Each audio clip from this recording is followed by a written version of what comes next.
Hi, my name is Faern. Welcome to episode 1 of Random Order. This is my first podcast. The title alone is a homage of sorts to my favorite artist, Robert Rauschenberg, but also the way I kind of approach things. There's absolutely no way this podcast is going to come out in any particular order of topics. I tried really hard to narrow down my interests, but I realized that made it too yoga-centric. I mean, obviously, you are here because I possibly taught you a yoga class. That's what I do mainly. But I'm also an artist. I also have a lot of houseplants, and I'm really into plant care, and I study consciousness, and I just love making art, which is obvious because I'm an artist, but there's different things that you can do with that and different ways that you can use that in your life, being creative versus creating something tangible. If you don't know who I am and you just kind of randomly came across this podcast, I am a yoga guide in San Francisco. That's what I do full time. I guess that's what you call it, full-time. I teach a lot. Let's just say that. So I'm going to do my best to present ideas that aren't too off the charts, right? This is not going to be a yoga podcast, but it will most definitely include yoga-related ideas some of the time, along with all of my other random interests. So I would love to share with you a lot of my new things that I'm learning about mobility and about consciousness and about the things that I study. I study a lot of the Matt Kahn stuff. I also study Yoga Sutras, and I love mantra and create a different way for me as an empath to approach certain things that I do, like teaching my yoga classes. I also still do make a lot of artwork. I have a website, faern.me, faern.me.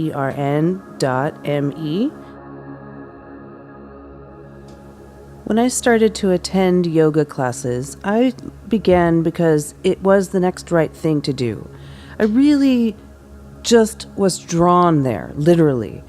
I already had this understanding that what I was doing at home needed a supplement. I needed more to learn and a direction to go in. I also knew this was where I would find my stepping stones to solidify my healing process, which I was already on for a number of years.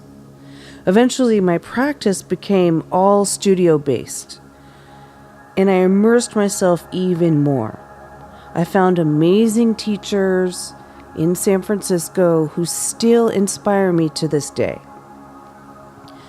Exposure to yoga started really young. My stepfather practiced yoga regularly, even more so meditation. So I was exposed very young.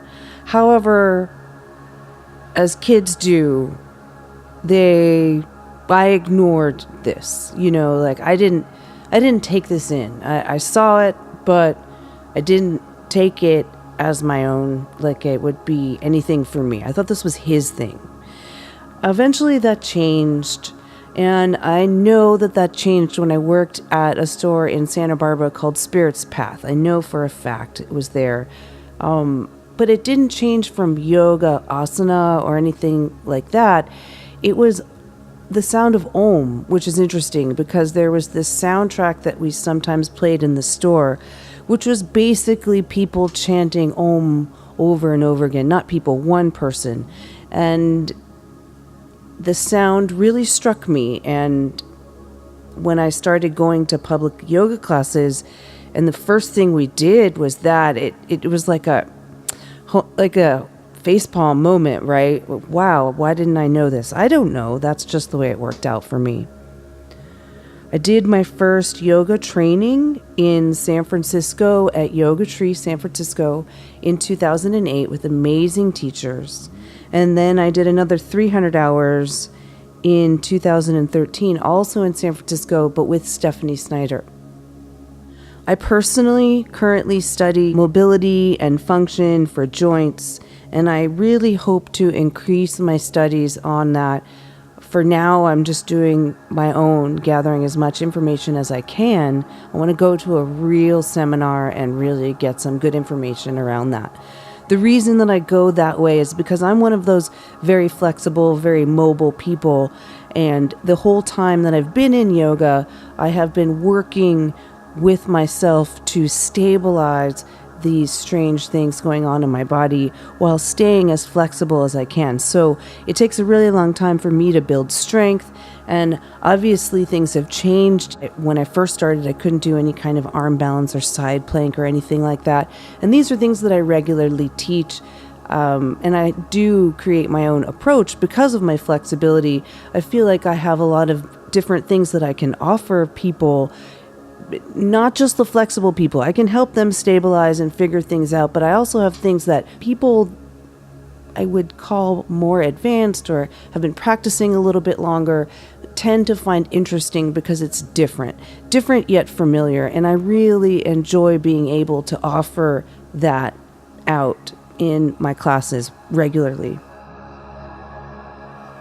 As far as why I teach yoga, or I like to say why I guide yoga, this, for me, has a lot to do with finding my own self-confidence, and I feel that it's really important for people to understand how the body works and what they can do with their body, and I'd like to help them approach it in as easily as possible, right? But that doesn't mean that the class is easy, just in case you're wondering. For me, helping someone approach their body in a positive way and learn something new, I know that this helps them outside the room. Sometimes the students don't yet, and that's fine. But that's basically the idea, is that the more I can help someone go easier along their day and their life, the more people are helped, even without me being near those other people, if you get my drift. It's kind of like a ripple of goodness. That's one reason why I guide. The other thing is that it has helped me the most. Yoga asana, hands down, is one of the things that has helped me the most. Granted, doing just that alone isn't quite enough. You still have to have some kind of a meditation practice and other practices that are geared directly towards the way we think, or you think, however you want to look at that. I needed that as well.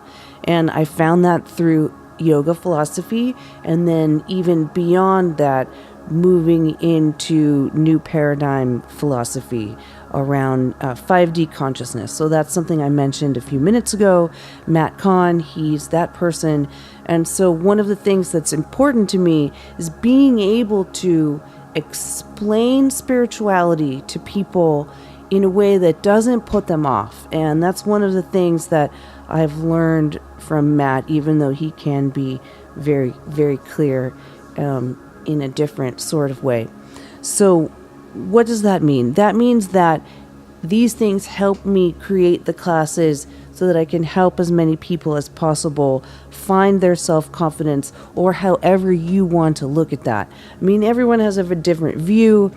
Just like we all have different bodies, and our brains and our body connect in a special way, and we need to basically come into contact with what that actually is. And this is how we gain confidence in our life on the yoga mat, is that we get a really good idea of how our brain works, how our body connects to the brain, and what we feel about that, or how we think about that, or the decisions we make around that. So I thank you so much for listening to my first podcast. Okay, if you didn't catch it, my name is Faern, and I would love it if you would visit me on Instagram. It's just my name, Faern. Please do come say hello if you heard this podcast. Thank you.